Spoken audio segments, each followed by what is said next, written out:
Finally বন্ধুসকল আজি দিনটোতে গোটৰ মহিলাসকলৰ কাৰণে অসম চৰকাৰ ফালৰ পৰা আহি পৰিছে এটা গুৰুত্বপূৰ্ণ খবৰ। তো বন্ধুসকল আপোনালোকৰ যোনটো নেকি আহিবলগীয়া মহিলা উদ্যমিতা আঁচনি 10,000 টকা, তো বন্ধুসকল আপোনালোকে কেতিয়া লাভ কৰিব, কোনটো মাহৰ কোনটো তাৰিখত আপোনাক সেই টকাটো দিয়া হ'ব। তো বৰ্তমান চৰকাৰে সেই ফাইনেল তাৰিখটো ঘোষণা কৰিছে, কোনটো মাহৰ কোনটো তাৰিখত আপোনাক সেই টকাটো লাভ কৰিব। যিসকল মহিলাই আপোনালোকে ইমান দিনে অপেক্ষা কৰি আছিলে যে আপোনালোকৰ জিলাত আপোনালোকৰ সমষ্টিত কেতিয়া আপোনালোকে সেই টকাটো লাভ কৰিব। তো বন্ধুসকল আৰু লগতে মহিলা উদ্যমিতা আঁচনিৰ ওপৰত অসম চৰকাৰৰ ফালৰ পৰা এটা জৰুৰী ঘোষণা কৰা হৈছে। তো বন্ধুসকল এইবাৰ আপোনাৰ সকলো মহিলাই কিন্তু এই টকাটো লাভ নকৰিব। তো বন্ধুসকল আপোনালোকে কি ভুলৰ কাৰণে সেই টকাটো লাভ নকৰিব, তো কি কাৰণে চৰকাৰে আপোনালোকে সেই টকাটো দিয়া নহ'ব বুলি কৈছে। আৰু লগতে বন্ধুসকল আপোনালোক যিসকল মহিলাই এই টকাটো লাভ কৰিব, কোনটো মাহৰ কোনটো তাৰিখত আপোনালোকে লাভ কৰিব, তো সবিশেষ আপোনালোকক মই এই ভিডিঅ'টোতে জনাম। তো আপোনালোকে সেইটো কাৰণে ভিডিঅ'টো একেবাৰে স্কিপ নকৰাকৈ আপোনালোকে চাই থাকিব। আৰু লগতে যদি আপোনালোকে মোৰ চেনেলটোত নতুনকৈ ভিজিট কৰিছে, চেনেলটো লাইক এটা কৰি দিব, পাৰিলে ছাবস্ক্ৰাইব কৰিব, লগতে আপোনালোকে বেল আইকনটো অন কৰি দিব। তো যেতিয়া এনেধৰণৰ ইনফৰ্মেশ্যনবোৰ আহি থাকিব, তো প্ৰথমে আপোনালোকে সেই ভিডিঅ'টো লাভ কৰিব পাৰিব।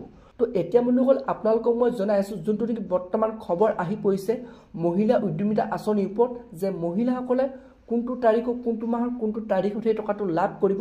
জুনৰ 25 তাৰিখে তো মহিলাসকলে সেই 10,000 টকা লাভ কৰিব। তো বন্ধুসকল যিকেইটা আপোনাৰ সমষ্টি বাকী আছে, যিকেইটা ডিষ্ট্ৰিক্ট বাকী আছে, তো বন্ধুসকল জুনৰ 25 তাৰিখে আপোনালোকে সেই টকাটো লাভ কৰিব। তো এতিয়া বন্ধুসকল আপোনালোকক মই জনাই আছোঁ কি কাৰণে মহিলাসকলে সেই টকাটো লাভ নকৰিব, যোনটো কি বৰ্তমান মুখ্যমন্ত্ৰী ডাঙৰীয়াই ঘোষণা কৰিছে।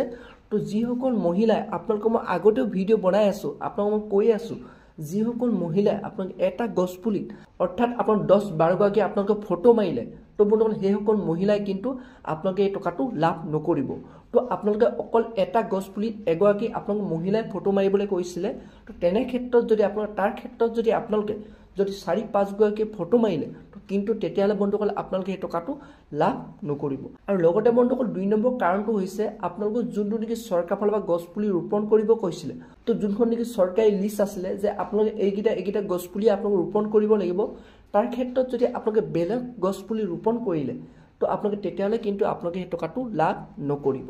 তো বন্ধুসকলে এইটোৱে বৰ্তমান অসম চৰকাৰৰ ফালৰ পৰা জৰুৰী ঘোষণা কৰা হৈছে মহিলাসকলৰ কাৰণে। তো বন্ধুসকলে আজি ভিডিঅ'টো ইমান আছিল। আপোনালোকে যদি আৰু এনেধৰণৰ আপডেট খবৰ লাভ কৰিব বিচাৰে, চেনেলটো লাইক এটা কৰিব, পাৰিলে ছাবস্ক্ৰাইব কৰিব, লগতে আপোনালোকে বেল আইকনটো অন কৰি দিব। যেতিয়া ইয়াৰ ওপৰত আৰু নতুন ইনফৰ্মেশ্যন আহে, তো প্ৰথমে আপোনালোকে সেই ভিডিঅ'টো লাভ কৰিব পাৰিব।